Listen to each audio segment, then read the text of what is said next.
enfants, très contente d'être avec vous aujourd'hui. Je suis Madame Tonnerre, Sophie Tonnerre, et je vais vous lire un livre aujourd'hui qui s'appelle Antoinette. Voilà, ça a été écrit par Kelly DiPucchio et images illustrées par Christian Robinson. Alors découvrons qui est Antoinette.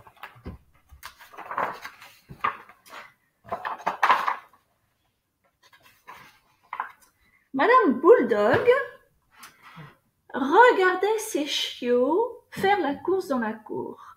Rocky, Ricky, Bruno et Antoinette. Les revoici. Rocky, Ricky, Bruno et Antoinette. Drôlement occupés, n'est-ce pas? Et adorablement mignons. Mais surtout, ne leur répétez pas. Madame Bulldog pensait, comme toutes les mamans, que chacun de ses chiots était particulier. Rocky était intelligent, phénoménal. Ricky était rapide, fulgurant. Bruno était fort, impressionnant. Et Antoinette? Antoinette. Eh bien, contrairement à ses costauds de frères, costaud ça veut dire fort, contrairement à ses costauds de frères, elle n'avait pas encore tout à fait découvert ce en quoi elle était douée, ce pourquoi elle était forte, qu'est-ce qu'elle était capable, ses talents, quel talent elle avait, donc ce en quoi elle était douée. « Oh les babines !» aboyait sa maman. « Tu as quelque chose d'extra particulier. Je le sais. » Antoinette n'en était pas si sûre.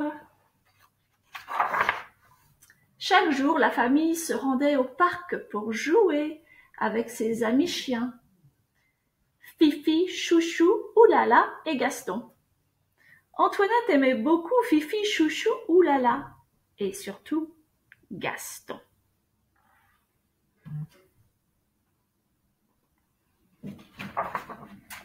Il y avait tellement de choses à regarder et à pourchasser dans le parc. Pourchasser, ça veut dire suivre.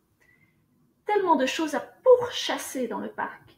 Des biscuits, des balles, des papillons. Oh, oh, on dirait qu'il y a un problème.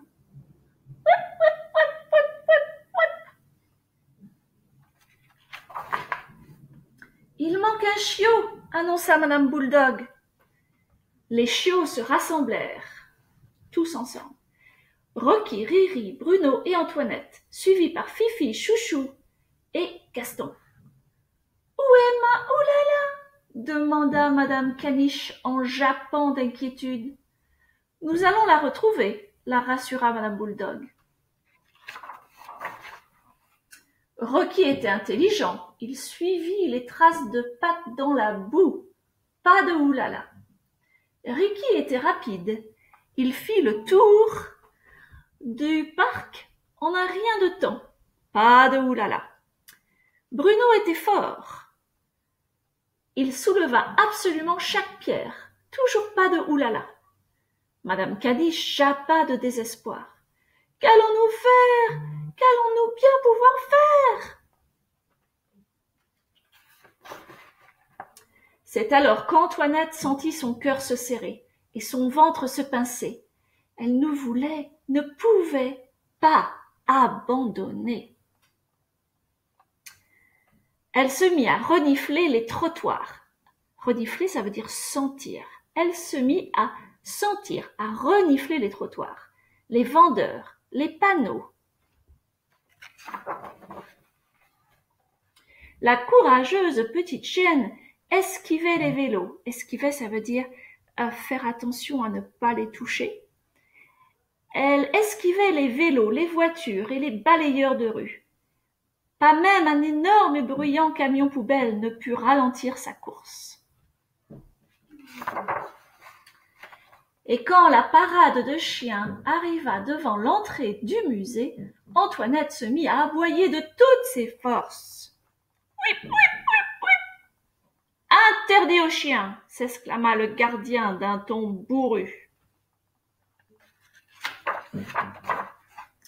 Mais plus rien ne pouvait arrêter Antoinette.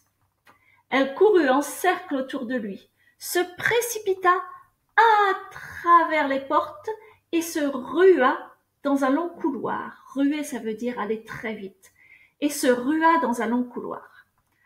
Antoinette se faufila. Faufiler, ça veut dire passer entre les gens. Antoinette se faufila à travers la foule, juste à temps, pour sauver, oulala, d'une terrible chute. Bravo! Tu as envie de revoir ce qui s'est passé?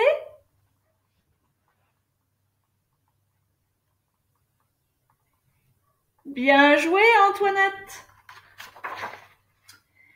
Merci, oh merci, haleta Madame Caniche. Tu as retrouvé ma oulala. Madame Bulldog était plus fière que jamais.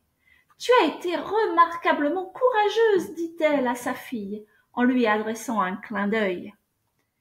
Antoinette sourit, et Gaston sourit aussi. Bien des années plus tard, quand Antoinette et Gaston élevèrent leurs enfants à leur tour, Antoinette suivit son cœur et son flair, son nez, ça veut dire son nez, et devint l'un des gardiens les plus célèbres des parcs parisiens. La fin. Voilà, c'était le livre d'Antoinette. Merci les amis, à bientôt.